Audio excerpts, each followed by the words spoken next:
देखिएगा, अब रेखीय आवर्धन की बात कर लें। रेखीय आवर्धन क्या होता है? रेखीय आवर्धन कुछ नहीं, हमने लेंसों द्वारा प्रतिबिंब बनाए, है ना, लेंसों द्वारा प्रतिबिंब बनाए, तो जो रेखीय आवर्धन है तो प्रतिबिंब की लंबाई और वस्तु की लंबाई का अगर अनुपात करा दें तो वही अनुपात रेखीय आवर्धन कहलाता है और कुछ नहीं समझे होगा। रेखीय आवर्धन क्या है? अगर हम प्रतिबिंब की लंबाई और वस्तु की लंबाई का क्या करा दें, अनुपात करा दें, तो वो रेखीय आवर्धन कहलाता है और रेखीय आवर्धन कुछ नहीं है। तात्पर्य मेरा बोलने का ये है कि प्रतिबिंब की लंबाई तथा वस्तु की लंबाई के अनुपात को रेखीय आवर्धन कहते हैं।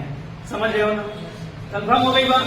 क्या मैंने बोला कि प्रतिबिंब की लंबाई तथा वस्तु की लंबाई के अनुपात को रेखीय आवर्धन कहते हैं। कोई दिक्कत? या ऐसे भी कह सकते हो आप कि प्रतिबिंब की दूरी तथा वस्तु की दूरी के अनुपात को रेखीय आवर्धन कहते हैं। चाहे लंबाई ले लो और चाहे दूरियां ले लो, कोई दिक्कत नहीं। समझ रहे हो ना? अब देखो, रेखीय आवर्धन को हम m से प्रदर्शित करते हैं। किससे प्रदर्शित करते हैं? m से प्रदर्शित करते हैं। तो रेखीय आवर्धन को हम किससे प्रदर्शित करते हैं? m से प्रदर्शित करते हैं। समझ रहे हो? अब मैंने क्या कहा? रेखीय आवर्धन में प्रतिबिंब की लंबाई तथा वस्तु की लंबाई के अनुपात को रेखीय आवर्धन कहते हैं। देखो बेटा, क्या कहेंगे?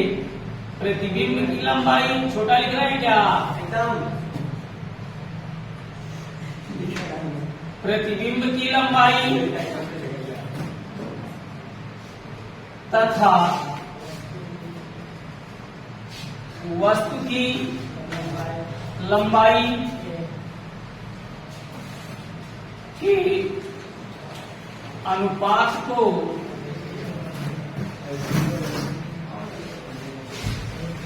रेखीय आवर्धन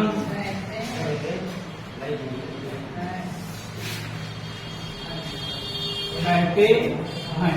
नोट कर लो बेटा, इसे काहे से प्रदर्शित करते हैं? m से प्रदर्शित करते हैं।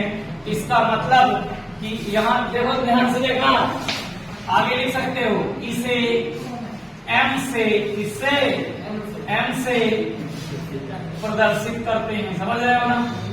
प्रदर्शित करते हैं। ओके, अब देखो फिर क्या कहेंगे, यहाँ लाइन छोड़ के लिखेंगे, यदि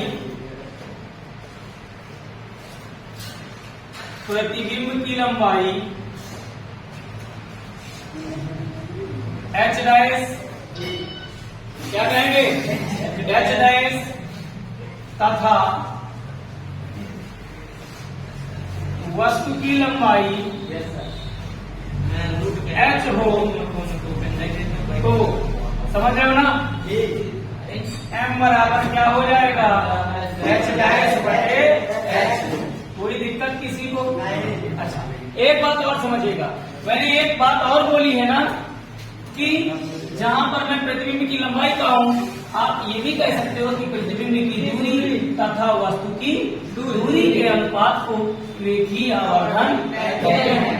इसे हम से प्रदर्शित करते हैं, यानी कि इसे हम ये भी लिख सकते हैं, या m बराबर यानी कि प्रतिबिंब की दूरी यानी v बटे u, वस्तु की दूरी हो गई। समझ रहे हो ना? तो चाहे ऐसे कहो चाहे ऐसे कहो, यानी कि हम इसे ऐसे भी लिख सकते हैं कि m बराबर h डैश बटे h बराबर v बटे u। नहीं समझ पा रहे बात? दोनों m है, मेरी बात को समझो। चलो छोड़ो। अच्छा ये बताओ, अब मैंने ये भी m कहा, ये भी m कहा, ऐसा v बटे u क्यों कहा? क्योंकि मैंने ये भी कहा ना कि लंबाई की जगह आप दूरी भी लिख सकते हो, कोई दिक्कत नहीं है। समझ लो, m बराबर v बटे u हो जाएगा कि नहीं? अगर हम ये इसे समीकरण 1 कह दें, इसे समीकरण 2 कह दें, तो दोनों ही क्या है? m है ना?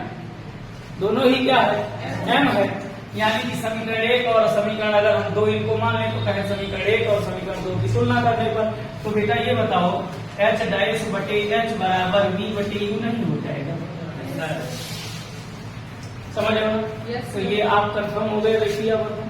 कोई दिक्कत नहीं है रेखीय आवर्धन में, कंफर्म हो गई बात।